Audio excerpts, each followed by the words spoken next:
ప్రస్తుత మంత్రి రోజా మాట్లాడుతున్నారు. తిరుపతిలో లైవ్ చూద్దాం. కార్యకర్తలు నాయకులు ఏడుస్తుంటే వైఎస్ఆర్సీపీ కార్యకర్తలు నాయకులు డబుల్ హ్యాపీగా సంబరాలు చేసుకుంటున్నారు.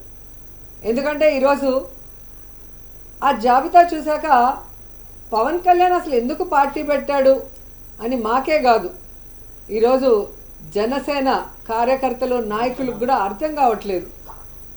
ఎందుకంటే పవర్ షేరింగ్ అన్నాడు, సీట్ షేరింగ్ అన్నాడు, ఓట్ షేరింగ్ అన్నాడు, కానీ పావలా శాతం కూడా సీట్లు తెచ్చుకోలేకపోయాడు ఈ పీకే పవర్ స్టార్ అనేది. ఈరోజు ప్రజలు అంటున్నారు ఈయన పవర్ స్టార్ కాదు, పవర్ లేని స్టార్ అని.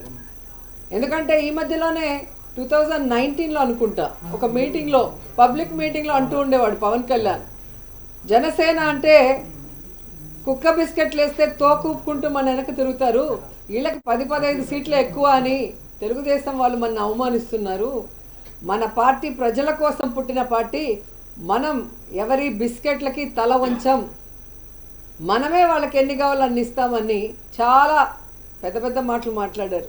మరి ఈరోజు 24 సీట్లకి కుక్క బిస్కెట్లు వేస్తే తోకూపినట్టు ఎందుకు తోకూపుకుంటూ చంద్రబాబు నాయుడుతో ప్రెస్ మీట్ పెట్టారో పవన్ కళ్యాణ్ చెప్పాల్సిన అవసరం ఉంది. చాలా పెద్ద పెద్ద డైలాగులు కూడా చెప్పాడు. సముద్రం ఎవరి కాళ్ళు పట్టుకోదు, పర్వతం తల వంచదు అని. మరి ఏ ప్యాకేజీ కోసం 24 సీట్లకే చంద్రబాబు నాయుడు కాళ్ళు పట్టుకున్నావు? ఈరోజు చంద్రబాబు నాయుడు ఇచ్చిన ముష్టి 24 సీట్లకే ఎందుకు తల వంచావు పవన్ కళ్యాణ్ అని జనసేన కార్యకర్తలు నాయకులకి సమాధానం చెప్పాలి. నిజంగా ఎంత బాధాకరం అంటే, చెప్పుకోవడానికేమో గొప్పగా 40 years ఇండస్ట్రీ, నాకు విజన్ ఉంది, విస్తరాకుల కట్టుంది, నేను కేంద్రంలో చక్రం తిప్పానని చెప్పుకునే చంద్రబాబు నాయుడు ఒక సైడు, సినిమాల్లో పవర్ స్టార్ అని చెప్పుకుంటూ బయట పవర్ లైన్ స్టార్గా తిరుగుతూ మళ్ళీ బింకాలు పలికే పవన్ కళ్యాణ్ ఒకవైపు. వీళ్ళిద్దరికీ బాగా అర్థమైపోయింది, మనకి బలం లేదు, జగన్మోహన్ రెడ్డి గారిని మనం ఓడించే పరిస్థితి లేదు, కాబట్టి మనం ఎలాగైనా పొత్తు పెట్టుకొని జగనన్నని దించాలి అన్న ఆలోచనతోనే ఈ పొత్తుల కార్యక్రమానికి స్టార్ట్ చేశారు. కొద్దిసేపు బీజేపీ సంకనెక్కాలని చూస్తారు, బీజేపీ సంఖ ఎత్తించుకోపోతే కాంగ్రెస్ సంకనెక్కాలని చూస్తారు, ఆ కాంగ్రెస్ ఎక్కించుకోకపోతే పిల్ల పార్టీలతో పోవాలని చూస్తారు. అంటే వాళ్ళల్లో వాళ్ళకి ఒక గందరగోళం, ఎవరితో పొత్తు పెట్టుకోవాలి, ఎలా వెళ్ళాలి, ఎవరు మనని పొత్తు పెట్టుకోవడానికి అవకాశం ఇస్తారో అర్థం కాకుండా గందరగోళం పరిస్థితిలో ఈరోజు 118 స్థానాలు అనౌన్స్ చేశారనేది మనం అర్థం చేసుకోవాలి. కానీ ఆ 118 స్థానాల్లో 24 స్థానాలు జనసేనకి ఇచ్చారు, మిగతా స్థానాలు తెలుగుదేశం పార్టీకి ఇస్తే అందులో చంద్రబాబు నాయుడు స్థానం కుప్పమని ఆయన అనౌన్స్ చేసుకున్నాడు, బాలకృష్ణ స్థానం హిందూపురం అని అనౌన్స్ చేశారు, అలాగే లోకేష్ మంగళగిరి స్థానం అని అనౌన్స్ చేసుకున్నారు. కానీ పవన్ కళ్యాణ్ ఎక్కడ నించోలో ఏ స్థానమో కూడా ఇంకా చంద్రబాబు నాయుడు డిసైడ్ చేసేంత వరకు అనౌన్స్ చేసుకోలేని దౌర్భాగ్య పరిస్థితిలో ఉన్నారు. అంటే అర్థం ఏంటి? ఒక చోట ఓడిపోయిన వాడికి మొదటి ఇచ్చారు, 2 చోట్ల ఓడిపోయిన వాడికి తర్వాత ఇస్తాంలే సెకండ్ జాబితాలో అని ఒక కేర్లెస్నెస్ ఏమో పవన్ కళ్యాణ్ చంద్రబాబు నాయుడిని అడిగి తెలుసుకోవాలని కూడా ఈ సందర్భంగా తెలియజేసుకుంటున్నా. అండ్ ఈరోజు మీరు చూస్తే వీళ్ళిద్దరికీ చెప్పుకోవడానికి ప్రజలకు చేసింది ఏమీ లేదు. చంద్రబాబు నాయుడు 14 సంవత్సరాలు ముఖ్యమంత్రిగా ఉండి ఏ రోజు తాను ఇచ్చిన మేనిఫెస్టోని ప్రజల కోసం చేసింది లేదు. అలాగే పవన్ కళ్యాణ్ ఎందుకు పార్టీ పెట్టాడో తెలీదు, తాను అధికారంలోకి వస్తే ఏం చేస్తానో ఇంతవరకు చెప్పింది లేదు. ఎంతసేపు వైఎస్ఆర్ కాంగ్రెస్ పార్టీ నాయకుల్ని ఎర్ర పుస్తకాల్లో రాసుకున్నానని ఒకడు, అధికారంలో వస్తే జైల్లో పెడతామని ఒకడు, బట్టలూడి కొడతామని ఇంకొకడు చెప్పుకోవడమే తప్ప వీరి వల్ల ఈ రాష్ట్రానికి ఏమైనా ప్రయోజనం ఉందా అంటే శూన్యం అనేది రాష్ట్ర ప్రజలకు తెలుసు. కానీ తెలుగుదేశం పార్టీ వాళ్ళు చూస్తే ఈరోజు మేము రాష్ట్ర భవిష్యత్తు కోసమే ఈ పొత్తు పెట్టుకున్నాము అంటుంటే అందరూ కూడా నవ్వుకుంటున్నారు.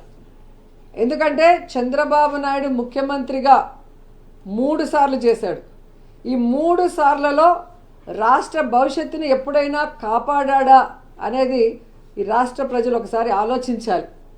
ముఖ్యంగా రాష్ట్రం విడిపోయిన తర్వాత అనుభవం ఉంది అని చెప్పి మళ్ళీ చంద్రబాబు నాయుడికి అధికారం ఇస్తే పోనీ రాష్ట్ర భవిష్యత్తుని ఏమైనా కాపాడా? రాష్ట్రాన్ని అప్పుల్లో ముంచేశాడు, రాష్ట్రాన్ని సర్వనాశనం చేశాడు, రాష్ట్ర ప్రజల డబ్బుని దోచుకొని స్కామ్ల ద్వారా దాచుకున్నాడే తప్ప ఈ రాష్ట్రానికి ఎప్పుడైనా మంచి చేశాడా అనేది ఈ రాష్ట్ర ప్రజలందరూ కూడా ఈరోజు గుర్తు తెచ్చుకుంటున్నారు. ఎందుకంటే ఈ రాష్ట్ర విభజన తర్వాత చంద్రబాబు నాయుడు ఈ రాష్ట్రానికి చేసింది ఏంటయ్యా అంటే ప్యాకేజీ కోసం ప్రత్యేక హోదాను తాకట్టు పెట్టేశాడు, కమిషన్ల కోసం కాంట్రాక్ట్ల కోసం పోలవరాన్ని తాకట్టు పెట్టేశాడు, రియల్ ఎస్టేట్ వ్యాపారం కోసం అమరావతిని తాకట్టు పెట్టేశాడు, ఓటుకి నోటు కేసులో దొంగలా దొరికిపోయి ఉమ్మడి రాజధానిని కేసీఆర్ గారికి తాకట్టు పెట్టి దొంగలా అర్ధరాత్రిలో పారిపోయి వచ్చాడు. మరి ఈరోజు ఏమీ తెలియనట్టు లేదా ప్రజల అమాయకులు మర్చిపోయి ఉంటారు అనుకున్నాడో ఏమో కానీ రాష్ట్ర భవిష్యత్తు కోసం మేము పొత్తు పెట్టుకున్నామంటుంటే ఈ ఆంధ్రప్రదేశ్ 2 ముక్కలు అవ్వటానికి, ఈ ఆంధ్రప్రదేశ్ అప్పుల్లో కూరుకుపోవడానికి, ఈ ఆంధ్రప్రదేశ్ని నాశనం చేసింది చంద్రబాబు నాయుడు, పవన్ కళ్యాణ్ అన్నది 5 కోట్ల మంది ప్రజలకి బాగా గుర్తుంది అన్న విషయం వీళ్ళు తెలుసుకోవాలి. అండ్ ఈరోజు మీరు చూస్తే ముఖ్యంగా కాపు సోదరులందరూ కూడా మేల్కొన్నారని నాకు అనిపిస్తుంది.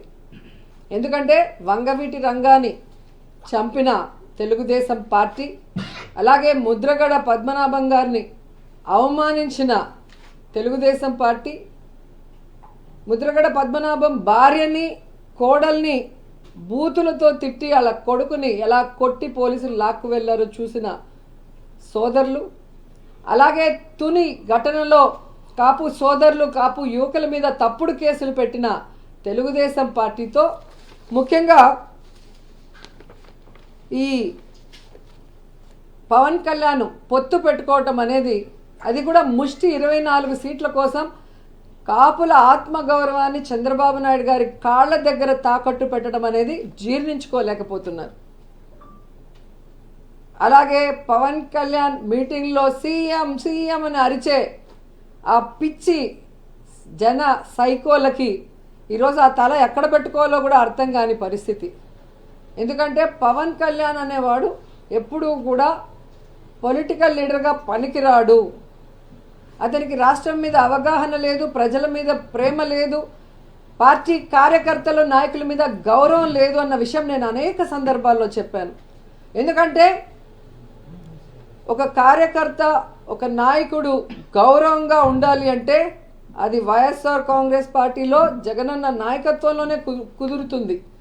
సొంత జెండా సొంత అజెండాతో ప్రజలకి మంచి చేస్తూ నేను వైఎస్ఆర్ కాంగ్రెస్ పార్టీ నాయకుడిని, నేను వైఎస్ఆర్ కాంగ్రెస్ పార్టీ కార్యకర్తని అని గర్వంగా చెప్పుకునే విధంగా కాలర్ ఎగరేసి గ్రామాల్లో వార్డులో తిరిగే విధంగా ఈరోజు జగన్మోహన్ రెడ్డి గారు ఇచ్చిన మాటకి కట్టుబడి పరిపాలిస్తుంటే తెలుగుదేశం వాళ్ళు జనసేన వాళ్ళు గ్రామాల్లో వార్డుల్లోకి వెళ్ళటానికి కూడా భయపడే పరిస్థితి.